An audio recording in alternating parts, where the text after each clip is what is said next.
आज हम लोग मौर्य साम्राज्य की बात करते हैं। मौर्य साम्राज्य के बारे में जानने की कोशिश करेंगे। तो जो अभी तक सब्सक्राइब नहीं किए हैं चैनल को सब्सक्राइब कर दीजिए ताकि आपको सभी तरह का वीडियो मिलती रहे। तो सबसे पहले मौर्य साम्राज्य की बात करते हैं। तो मौर्य साम्राज्य में नंद वंश के अंतिम शासक जो थे घनानंद, जो नंद वंश के अंतिम शासक घनानंद थे, उसको हराने के बाद चंद्रगुप्त मौर्य ने मगध में मौर्य समाज की स्थापना की थी, जिसके बारे में यानी मौर्य वंश के बारे में हमें निम्नलिखित स्रोतों से पता मिलती है। जैसे पहला है साहित्यिक स्रोत और दूसरा है पुरातात्विक स्रोत।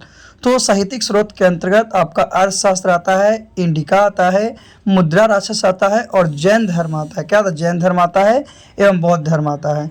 वही पुरातात्विक स्रोत के अंतर्गत अशोक के अभिलेख आता है, जूनागढ़ अभिलेख आता है, रुद्रदामन अभिलेख आता है। तो ये पुरातात्विक स्रोत के अंतर्गत आता है। तो याद रखना है कि मौर्य समाज की स्थापना चंद्रगुप्त मौर्य ने किया था और मौर्य वंश के बारे में जानकारी जो है साहित्यिक स्रोत से या तो पुरातात्विक स्रोत के माध्यम से मिलता है। वो भी नंद वंश के अंतिम शासक घनानंद को पराजित करने के बाद चंद्रगुप्त मौर्य ने मगध में मौर्य समाज की स्थापना की, है ना। चलिए आगे हम लोग जानते हैं मौर्य साम्राज्य के बारे में। तो मौर्य साम्राज्य जो है ऐतिहासिक प्रमाण के अनुसार मगध जो था, मगध महाजनपद पर कुल 7 राजवंशों ने शासन किया है। कौन कौन? तो हयर्क वंश, शिशुनाग वंश, नंद वंश, मौर्य वंश, सुग वंश, कर्णव वंश और सातवाहन वंश। ये जो 7 हैं राजवंश यही किए हैं। फिर से एक बार, हर्यक वंश, शिशुनाग वंश, नंद वंश, मौर्य वंश, सुग वंश, कर्णव वंश और सातवाहन वंश। ये जो है आपका 7 राजवंश जो कि आपका ऐतिहासिक प्रमाण के अनुसार मगध महान जन पद पर क्या किए हैं? शासन किए हैं, है ना। चलिए इसके बाद हम लोग आगे चलते हैं। तो आगे है आपका चंद्रगुप्त मौर्य ने मौर्य वंश की स्थापना की थी और एक विस्तृत राज्य की स्थापना की थी। ये मौर्य वंश की स्थापना करने के बाद एक बड़े राज्य की स्थापना की थी जो उत्तर में हिमालय से स्टार्ट करके दक्षिण में मैसूर तक, वही पूर्व में बंगाल से लेकर उत्तर पश्चिम में हिंदू कश पर्वत तक तथा पश्चिम में अरब सागर तक अपने साम्राज्य का विस्तार किया, यानी अपने साम्राज्य को फैलाया। कहा? उत्तर में हिमालय से लेकर दक्षिण में मैसूर तक, पूर्व में बंगाल से लेकर उत्तर पश्चिम में हिंदू कुश पर्वत तक तथा पश्चिम में अरब सागर तक अपने साम्राज्य का क्या किया? विस्तार किया। तो इस तरह से मौर्य समाज का विस्तार है जिसका संस्थापक चंद्रगुप्त मौर्य को मानी जाती है।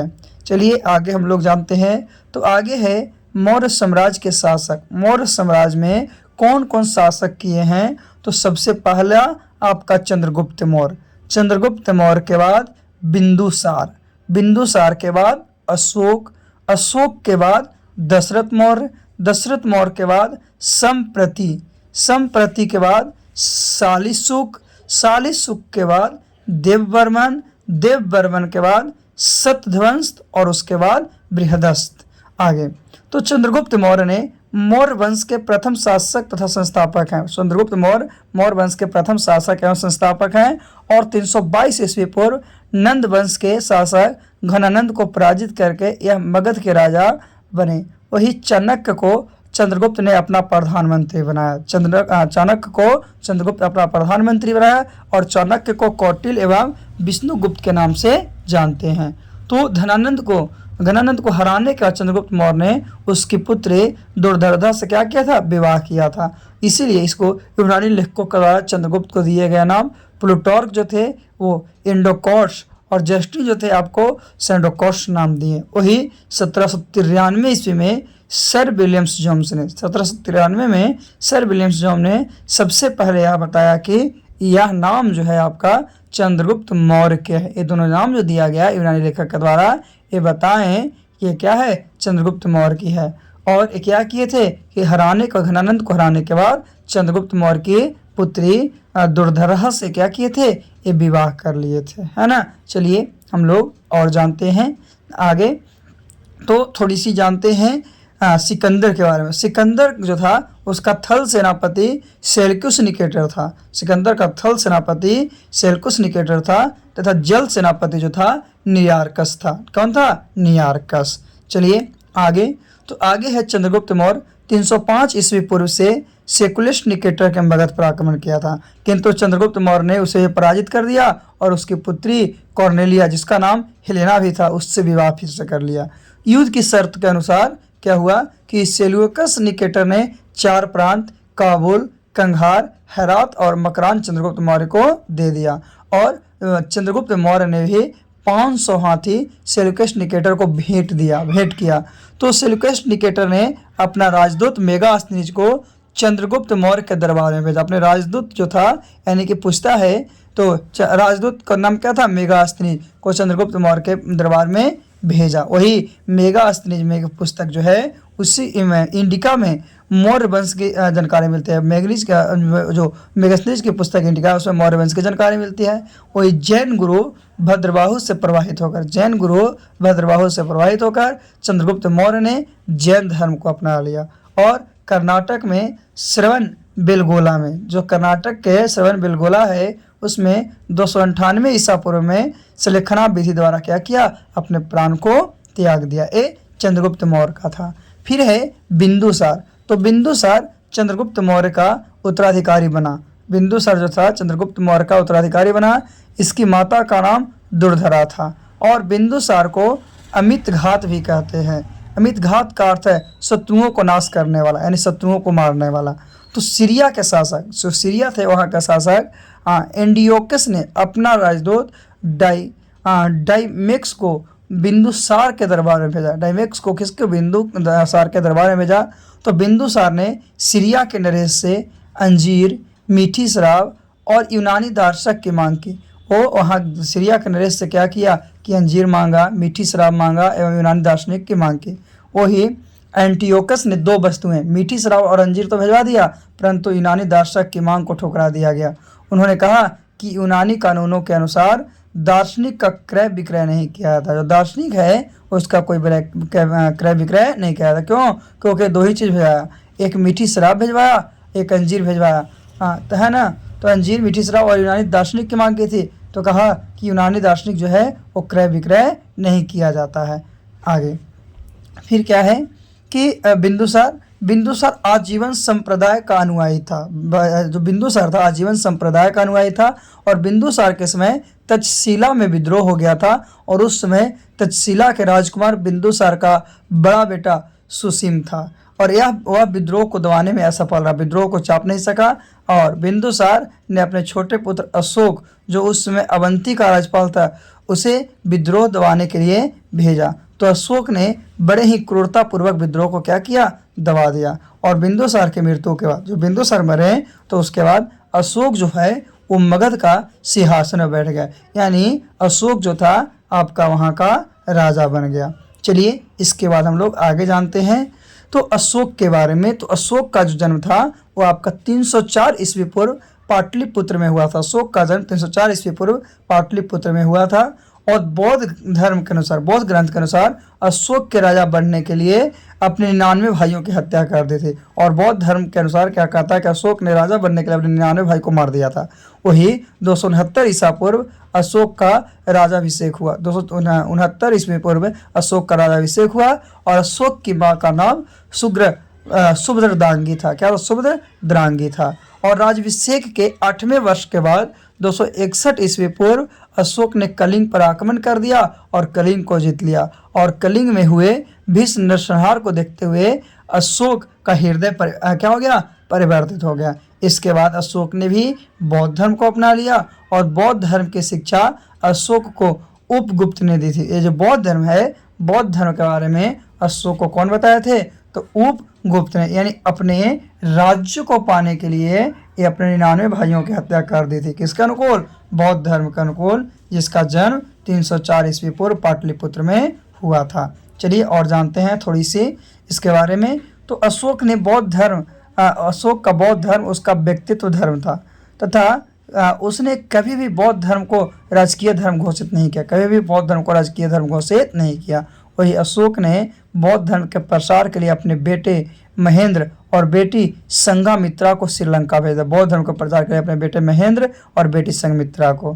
फिर अशोक के आजीवन संप्रदाय के लोगों के लिए गया में बराबर की पहाड़ियों में 4 गुफाओं का निर्माण किया गया। गया में बराबर के पहाड़ियों में 4 गुफा का निर्माण कराया गया। किसके द्वारा? तो अशोक के आजीवन संप्रदाय के लोगों के लिए, अशोक के, है ना। चलिए, तो ये हम लोग अशोक के बारे में जाने। आगे हम लोग जानते हैं, तो अशोक था जो कि भारत का पहला ऐसा शासक था जिसने अपने संदेश के अभिलेखों को माध्यम से जनता तक पहुंचाया। अपने संदेश के अभिलेख जो था उसके माध्यम से जनता तक पहुंचाया। और अशोक ने अभिलेखों की भाषा प्रकृति थी। अशोक के अभिलेखों की भाषा प्रकृति थी जिसे 4 लिपियों में लिखा गया। पहला ब्राह्मी लिपि, यह अभिलेख भारत में मिले हैं। दूसरा खरोष्टी लिपि जो कि पाकिस्तान में मिले हैं। तीसरा अरमाइक लिपि जो कि अफगानिस्तान से मिली है ना। और ग्रीक लिपि जो कि अफगानिस्तान के उत्तरी सीमा से मिली है। यानी ब्राह्मी लिपि भारत से मिला है, खरोष्टी लिपि पाकिस्तान से मिला है, और अरमाइक लिपि अफगानिस्तान से मिला है, और ग्रीक लिपि अफगानिस्तान के उत्तरी सीमा से मिला है। तो खरोष्टी लिपि दाएं और बाएं, दाएं से बाएं लिखी जाती है, दाएं से बाएं और लिखी जाती है। तो अशोक के अभिलेख को पढ़ने के लिए पहली सफलता 1837 ईस्वी में हुई। वही अशोक ने अपने अधिकतर अभिलेखों का में अपना नाम देव नाम प्रियदर्शी रखा, यानी देवताओं का पसंद था, है ना, देव नाम प्रियदर्शी रखा था। तो मध्य प्रदेश के गुर्जरा तथा कर्नाटक के मास्की, नेदर और उदयगोलन अभिलेखों में अशोक का स्पष्ट नाम अशोक लिखा हुआ है। वही राजस्थान के भाबरू अभिलेख में अशोक ने खुद को मगध सम्राट बताया था। यानी भाबरू अभिलेख में अशोक अपने आप को क्या बताया था? मगध का सम्राट। तो ये अशोक की धर्म यात्रा। तो अशोक ने लोगों को नैतिकता सिखलाने के लिए जो नियम कानून की संहिता बनाई उसे ही धर्म कहते हैं। उसे क्या कहते हैं? धर्म कहते हैं। तो अशोक का धर्म स्वयं नियंत्रण पर आधारित था। तो अशोक ने कहा कि व्यक्ति अपने माता पिता की आज्ञा माने, व्यक्ति ब्राह्मण और भिक्षुक का आदर करे, व्यक्ति दास तथा सेवकों के प्रति उदार रहे, व्यक्तियों को जियो और जीने दो का पालन करना चाहिए। ये सब कौन बताएं? तो अशोक की धर्म यात्रा को उपरांत बताया गया। अपने माता पिता की आज्ञा माने, व्यक्ति ब्राह्मण भिक्षुक करें, जियो और जीनो दें, व्यक्ति दास सेवकों को प्रति उदार रहें। आगे है अशोक के चतुर्थ अभिलेख में क्या है कि प्रथम शिलालेख अहिंसा पर बल दिया गया और पशु बलि की निंदा की गई। द्वितीय शिलालेख में इसमें मनुष्य के साथ पशु चिकित्सा का भी चर्चा है। तृतीय शिलालेख है, उसमें अशोक ने 3 अधिकारी राजूक, युगकर्त तथा प्रदर्शक का चर्चा किया धर्म के प्रचार के लिए थे। चतुर्थ शिलालेख, इसमें भैरीसौध के स्थान पर धर्म घोष की नीति की चर्चा की।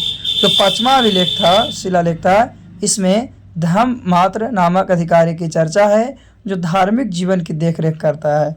छठा है आपका शिलालेख जिसमें अशोक ने कहा कि मेरा अधिकारी जन कल्याण के लिए जब चाहे मुझसे मिल सकते हैं। छठा अभिलेख में बताया कि मेरा अधिकारी जो है आदमी के कल्याण के लिए, जन कल्याण के लिए जब चाहे मुझसे मिल सकता है ना। तो ये सब शिलालेख के माध्यम से अशोक अपने व्यक्तित्व को बताए हैं कि हमारा क्या व्यक्तित्व है। अभी हम लोग 1 से लेकर 6 तक शिलालेख को दिखे। तो पूछे मेरा अधिकारी जन कल्याण के लिए है, जब चाहे मिल सकता है, किसमें? छठे में। चलिए हम लोग आगे देखते हैं। क्या 13वां अभिलेख में इसने बताया कि इसमें कलिंग के युद्ध की चर्चा 13वां अभिलेख में की है। और 14वां अभिलेख में अशोक की जनता को धार्मिक जीवन व्यतीत करने के लिए प्रेरित किया है। अशोक के जनता को धर्म के जीवन किया। तो उसमें प्रमुख अध्यक्ष कौन थे? तो शुल्का अध्यक्ष थे, जो कि आपका व्यापार से प्राप्त कर या चुंगी एकत्रित करना। फिर है पौतवाध्यक्ष थे, माप तौल के मान को नियंत्रित करने वाला। फिर सूत्राध्यक्ष थे, वस्त्र उद्योग मंत्री। फिर सुनाध्यक्ष थे, बुचक खाने वाला या चर्म उद्योग का अध्यक्ष। फिर लक्षणा उद्योग थे, टकसाल का अध्यक्ष। फिर अश्वाध्यक्ष थे, घोड़ों की देखभाल करने वाला। फिर हस्त्याध्यक्ष थे, हाथियों को देखभाल करने वाला। हस्ताध्यक्ष हाथियों को देखभाल करने वाला। फिर अकाराध्यक्ष थे, खान मंत्री। और सीतापदाध्यक्ष थे, कृषि विभाग। सीतापदाध्यक्ष कौन थे? कृषि विभाग। इस तरह से इनकी प्रमुख अध्यक्षता है। किसके? अशोक के। किसके? अशोक के काल के। चलिए हम लोग यहाँ तक जान चुके हैं। अब हम लोग इसके प्रमुख अध्यक्ष के बारे में जान चुके हैं, थोड़ा सा और हम लोग इस वीडियो में अशोक के बारे में जानते हैं। तो आगे है मौर्यकालीन सैन्य व्यवस्था। मौर्यकालीन सैन्य व्यवस्था, तो यूनानी इतिहासकारों के अनुसार चंद्रगुप्त की सेना में 6 लाख पैदल, 30,000 अस्त्रारोही और 9,000 गज सेना, 8,000 रथ सेना थी। तो मेगास्थनीज के अनुसार सेना की देखरेख करने के लिए एक अलग विभाग था। इस विभाग में टोटल 30 सदस्य थे। तो उच्च अधिकारियों को महामात्रा कहा जाता था, उच्च अधिकारियों को। तो कौटिल्य के अनुसार राजा की परिस्थितियों के अनुसार 3 प्रकार के युद्ध करना पड़ा, प्रकाश युद्ध, कूट युद्ध और तृष्णि युद्ध। तो प्रकाश युद्ध आमने सामने का युद्ध, कूट युद्ध चालाकी और छलबाजी से युद्ध, और तृष्णि युद्ध अप्रत्यक्ष युद्ध, शत्रु राज में गृह युद्ध छिड़वा देना। गृह युद्ध कहने का मतलब होता है आपका तृष्णि युद्ध, जो आमने सामने कभी भी नहीं होगा, यानी कि एक दूसरे के पीछे से आपका इस लड़ाई में लड़ा जाता है ना। चलिए आगे हम लोग चलते हैं। तो आगे है सामाजिक व्यवस्था। तो चाणक्य ने अर्थव्यवस्था में परंपरागत 4 वर्णों का उल्लेख किया, ब्राह्मण, क्षत्रिय, वैश्य और शूद्र। चाणक्य ने अर्थशास्त्र में 4। मेगास्थनीज ने चतुर्थ वर्ण व्यवस्था का उल्लेख नहीं किया था, किंतु उसने आर्थिक आधार पर भारतीय समाज को 7 वर्गों में बांटा था। पहला दार्शनिक, तो इसके अंतर्गत पुजारी, भिक्षु और विद्वान आदि आते थे। दूसरा कृषक, तो मेगास्थनीज ने 7 वर्गों में कृषकों की संख्या सर्वाधिक बताया है। फिर है पशुपालक, तो पशुपालक एक पशुपालन का कार्य करते थे। फिर है व्यापारी शिल्पी, तो व्यापारी शिल्पी अधिकांशतः नगरों में निवास करते थे। सैनिक, समाज में किसानों का सैनिक सर्वाधिक संख्या में थे। निरीक्षक, तो ये समाज में व्यवस्था का निरीक्षक करते थे। 7वां है मंत्री। 7वां क्या है? मंत्री। तो समाज में इसके अंतर्गत शासक वर्ग आता था। तो इस तरह से ये मेगास्थनीज चतुर्थ व्यवस्था का तो उल्लेख नहीं किया था, लेकिन आर्थिक आधार पर भारतीय समाज को, किसको? भारतीय समाज को 7 वर्गों में बांटा था, जिसके बारे में भी हम लोग बताएं। वही चाणक्य ने परंपरागत में 4 वर्णों का उल्लेख किया है। फिर है मौर्यकालीन वास्तुकला। तो मौर्य काल में, किसमें? मौर्य काल में लकड़ी का भवन हुआ करता था। किसका? लकड़ी का भवन हुआ करता था, जो वर्तमान पटना से मिले हैं। मौर्य काल में पत्थर के कुशल कारीगर होते थे, और अशोक के मध्य प्रदेश में सांची का स्तूप बनवाया था, जो सबसे बड़ा स्तूप है, विश्व का सबसे बड़ा स्तूप है। और अशोक ने सारनाथ में अशोक चक्र स्तंभ बनवाया था, जिस पर 4 पत्थर के शेरों के एक ही जगह रखा गया, शेरों को एक ही जगह रखा गया, जो अहिंसा का सूचक है। और यही भारत का क्या है? राष्ट्रीय चिन्ह है ना, अशोक स्तंभ। तो आज हम लोग मौर्य साम्राज्य के बारे में जानकारी प्राप्त की है कि मौर्य साम्राज्य में क्या क्या था और क्या क्या नहीं था। तो आज के लिए इतना ही, फिर से हम लोग अगले वीडियो के माध्यम से पुनः मिलते हैं, है ना। आज हम लोग क्या है कि मौर्य साम्राज्य के बारे में जानकारी प्राप्त किए हैं।